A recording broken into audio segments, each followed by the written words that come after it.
Good morning दोस्तों। हमारा topic चल रहा था लेखांकन। लेखांकन में हम अवधारणा से संबंधित जितने भी महत्वपूर्ण बिंदु है उनका अध्ययन कर रहे थे। उसमें हम व्यावसायिक इकाई हमने पढ़ लिया है, मुद्रा मापन, सतत व्यापार, लेखांकन अवधि, लागत अवधारणा और द्विपक्षीय अवधारणा से संबंधित हमने इसका अध्ययन कर लिया था। अब अपन पढ़ते हैं आगम अवधारणा, जिसमें हम जो माल बेचते हैं उससे संबंधित जो हमारे को इनकम प्राप्त होती है और जो किस रूप में प्राप्त हो रही है, वह कैश के रूप में प्राप्त हो रही है या उपार्जन से संबंधित प्राप्त हो रही है। तो उस समय हमें जो कैश से संबंधित जो जिस भी अवधारणा से या जिस भी व्यवहार से या जिस भी लेन देनों से हमें कैश संबंधी कोई आगम प्राप्त हो रही है, वो हम इसी अवधारणा के तहत उसको रिकॉर्ड करेंगे और इसी अवधारणा के तहत हम उसका लेखांकन भी करेंगे। फिर उसके बाद में हमारी थी आगम व्यय अवधारणा। आगम व्यय अवधारणा का रिकॉर्ड हम किस तरह से करते हैं। जैसे हमें पता है कि जितने भी व्यवहार होते हैं या तो नकद में होते हैं या उधार में होते हैं। कोई खर्चे होते हैं, नकद में भी होते हैं, उधार में भी होते हैं। जैसे ही हमने किसी का किराया चुकाया, बिजली व्यय चुकाया, टेलीफोन एक्सचेंज का कोई खर्चा है वो चुकाया या अन्य संबंधी कोई खर्चा है हमने चुकाया है, तो हमारे को जो भी पैसा गया है उसको उसी समय हमें उसको खर्चा मान लेना है और उसका रिकॉर्ड हम उससे संबंधित खर्चे में, उससे संबंधित रिकॉर्ड हम उसको खर्चे में काउंट करेंगे। ये अवधारणा हमारे को ये कहती है कि जो भी हम कैश में लेन देन करते हैं, जो हमारे आगम है, आय है, उन्हें आय में जोड़ना है कैश से संबंधित, और जो व्यय है उन्हें खर्चा मान करके उनको व्यय से संबंधित पक्ष में हमारे को क्या करना है, उसकी जोड़ करनी है और उनकी तुलना करनी है। उनकी तुलना करने पर हमें पता प्राप्त होता है कि किस तरह से हमारे को आगम अधिक हो रही है या व्यय अधिक हो रहा है। आगम ज्यादा है, व्यय कम है तो हमें प्रॉफिट होगा, और व्यय ज्यादा है, आगम कम है तो हमारे को इससे लॉस होगा। ये सभी चीजें हमारे को आगम और व्यय अवधारणा के तहत जिस भी तरह से हम व्यवहारों को रिकॉर्ड करेंगे उस आधार पर हम उसकी आर्थिक स्थिति या फर्म की आर्थिक स्थिति का पता लगा सकते हैं कि हमारे व्यय अधिक हो रहा है, आगम कम है, इनकम कम है, और अगर हमारा खर्चे ज्यादा है तो हमारे को क्या करना चाहिए, किस तरह से हमारा खर्चा कम करना चाहिए, वो इसी अवधारणा के तहत उनका क्या किया जाता है, उसका लेखांकन किया जाएगा। फिर उसके बाद में आता है पूर्ण प्रस्तुतिकरण अवधारणा। अब पूर्ण प्रस्तुतिकरण अवधारणा का मतलब ये होता है, सामान्य शब्दों में इसका अर्थ लेते हैं कि कोई भी व्यवहार हम कर रहे हैं तो उसको हमारे को पूरा का पूरा व्यवहार जिससे भी संबंधित है उसका रिकॉर्ड करना है। जैसे कोई क्रय से संबंधित है, विक्रय से संबंधित है, उधार से संबंधित है, किसी भी प्रकार का खर्चा है या इनकम है, जितने भी व्यवहारिक घटनाएं हमारे फर्म में हो रही है उन सभी व्यवहार घटनाओं को लिखना ही पूर्ण प्रस्तुतिकरण कहलाता है। और किस वजह से हो रही है यह भी हमारे को लिखना है। जैसे हमने माल क्रय किया है, रमेश से माल हमने नगद में क्रय किया है, तो हमने किस से माल क्रय किया है और क्या दिया है हमने, ये सभी पूर्ण रूप से हमारे को लिखना ही क्या कहलाता है, पूर्ण प्रस्तुतिकरण की अवधारणा कहलाती है। और इसमें वर्गीकरण किया जा सकता है किनका, उनकी विशेषताओं के आधार पर व्यवहारों की। जैसे क्रय से संबंधित जितने भी लेन देन है वो क्रय के पक्ष में जाते हैं, विक्रय से संबंधित जो लेन देन है वो विक्रय के पक्ष में जाते हैं। इसी तरह से जो भी खर्चे हैं उन सभी खर्चों को हम खर्चों की श्रेणी में लिखते हैं। जितनी भी आगम है उन्हें आगम की श्रेणी में लिखते हैं। कोई संपत्ति है तो हमें संपत्ति पक्ष में लिखना है, कोई दायित्व है तो हमें दायित्व पक्ष में लिखना है। और संपत्तियों का क्या प्रचलन रहा है, कितने समय से वो हमारे व्यवसाय में चली आ रही है, उन सभी को पूर्ण रूप से हमारे को क्या करना है, उसको लिखना ही क्या कहलाता है, पूर्ण प्रस्तुतिकरण की अवधारणा कहलाती है। फिर उसके बाद में आता है समरूपता की अवधारणा। समरूपता की अवधारणा से तात्पर्य है कि हम जो भी विधियां अपना रहे हैं इस लेखांकन में उसको समान रूप से उसको लागू करना है। जैसे हमने संपत्तियों पर हमने 10% का मूल्यह्रास लगाया है और साल के मध्य में ही हमने उसके दर को चेंज करके 10 की जगह 15% कर दिया है, तो इस तरह से हमें उस संपत्ति की एक्चुअल वैल्यू हमारे को प्राप्त नहीं होगी साल के अंत में। और जिस तरह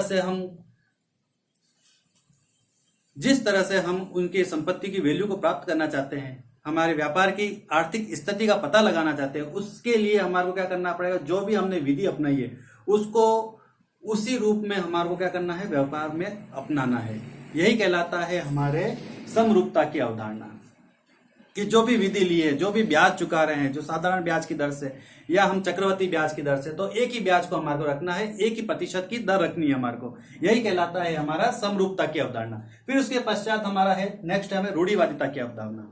रूढ़िवादिता की अवधारणा माना जाता है कि यह प्राचीन समय से चली आ रही है। जिस तरह से व्यापार करना है वह परंपरा शुरुआत से चली हुई आ रही है, उसे ऐसे के ऐसे ही हमारे को इसी व्यापार में अपनाना ही क्या कहलाता है, रूढ़िवादिता की अपना अपना कहलाता है। जैसे किस तरह से हम देनदारों से पैसा प्राप्त करते हैं, किस तरह से हमारे को ब्याज चुकाना है, किस तरह से कोई भी लेनदार ये आ रहा है उससे कैसे व्यवहार करना है, या समाज में किसी भी प्रकार की वस्तु की जो लागत है वह या बाजार मूल्य है उसमें से किस रूप को अपनाना है, वह सभी कहलाता है हमारा रूढ़िवादिता की अपनाना। रूढ़िवादिता की अवधारणा के तहत प्राचीन समय से किस तरह से जो पैसा डूब गया है देनदारों से उसे किस तरह से उसका लेखांकन करना है, ये सभी हमारे को रूढ़िवादिता की अवधारणा के अंतर्गत आता है, जिसमें हमारे को उसका डूबत ऋण से संबंधित खाता बनाया जा सकता है। बाजार में हम किसी प्रकार का माल खरीदने जाते हैं तो उसकी बाजार वैल्यू या उसकी लागत वैल्यू जो भी कम है उस पर हमारे को माल को क्रय करना है कि विक्रय करना है, यह सभी अवधारणा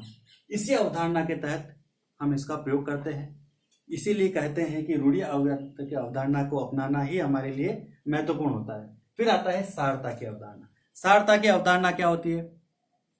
सारता की अवधारणा से यह तात्पर्य है कि हमारे व्यवसाय में बड़े बड़े व्यवहार और छोटे छोटे व्यवहार दोनों प्रकार के व्यवहारों को अपनाया जाता है, जिसमें सबसे बड़े बड़े व्यवहारों में हम कोई बड़ी संपत्ति क्रय कर रहे हैं, बड़ी संपत्ति क्रय करने के साथ में हम उसका लेखांकन भी कर रहे हैं, कितने वर्षों में उस संपत्ति को हमारे को बांटना है, या कोई ऐसी संपत्ति या ऐसी वस्तुएं हम क्रय कर रहे हैं जो हमारे संपत्ति पक्ष से जुड़ी हुई होने के बावजूद भी उसका जो मूल्य है वो कम है पर हम उसको खर्चों में काउंट कर रहे हैं। तो ये सभी जो बताता है ये हमारा क्या कहलाता है, सारता की अवधारणा के तहत कहलाता है। अब सारता की अवधारणा क्या कहलाती है?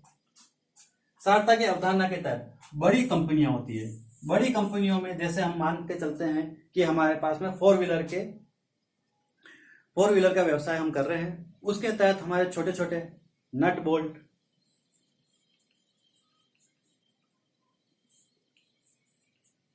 किसी भी प्रकार का औजार जिसकी लागत कम है, अब उसे हम संपत्ति मान करके अगर उसका हम लेखा करते हैं तो यह क्या कहलाता है कि इसको कितने श्रेणियों में कितने वर्षों तक हम इसका लेखा करेंगे जब इसका मूल्य ही कम है। तो ऐसे व्यवहारों को हम खर्चा मान लेते हैं। ऐसे व्यवहारों का हम क्या करते हैं, खर्चा मान लेते हैं और खर्चों में इसको काउंट करके और लाभ हानि हमारे को उस वर्ष से हम प्राप्त करते हैं। अगर हम इनको संपत्ति में काउंट करेंगे तो कितने वर्षों तक हमारे को इसका लेखा करना है वो भी इंपॉर्टेंट है। अब बड़ी संस्था है, बड़ी संस्था के लिए अगर एक लैपटॉप क्रय करते हैं, करोड़ों में उसका टर्नओवर चल रहा है, अगर हम उसका 15,000 रुपए में हमने लैपटॉप क्रय किया तो लैपटॉप 15,000 रुपए उस फर्म के लिए कोई ज्यादा इंपॉर्टेंट नहीं होता है। तो वो इन जितने भी खर्चे हैं, तो वैसे तो लैपटॉप संपत्ति में काउंट होता है पर हम इसको यहाँ पर खर्चों में काउंट करेंगे।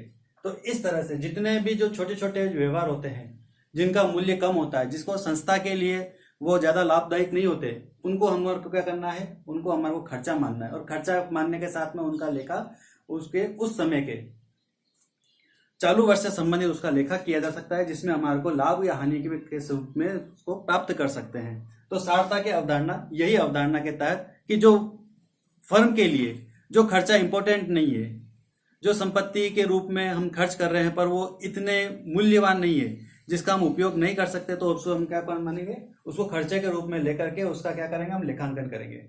इससे हमारे को फर्म की स्थिति का नॉलेज हो जाएगा।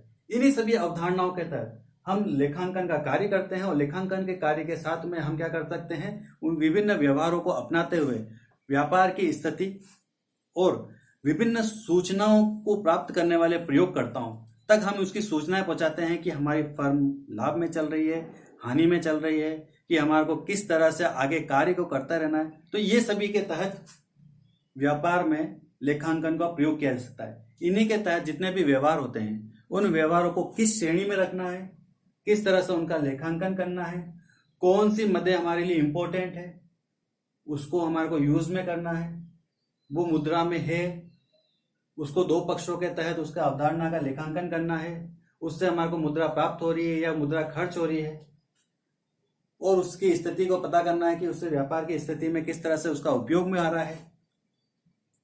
उनको पूर्ण रूप से हमारे लेखांकन व्यवहारों में उनको लिखना, समान विधि का उपयोग करते हुए, परंपरागत हमारी जो नीतियां हैं उनका यूज करते हुए, और वो व्यवसाय में किस तरह से हमारे लिए उपयोगी है, उस उपयोगिता को जानते हुए उसको संपत्ति में लेखा करना है या फिर उसको लाभ हानि में उसका लेखा करना है। यह सभी चीजें इसी अवधारणा के तहत हम व्यापार में इसका उपयोग कर सकते हैं। इसी के तहत हमारा आज की क्लास ये कंप्लीट हुई, जिसमें हमारी लेखांकन सिद्धांत, अवधारणा या संकल्पनाओं से संबंधित जो भी महत्वपूर्ण बिंदु थे उनका हमने आज अध्ययन कर लिया है। आज की क्लास हम यहीं खत्म करते हैं। अगर आपको ये वीडियो अच्छा लगा हो तो इसको सब्सक्राइब करना, बेल आइकन के बटन को बजाना ना भूलिए। धन्यवाद।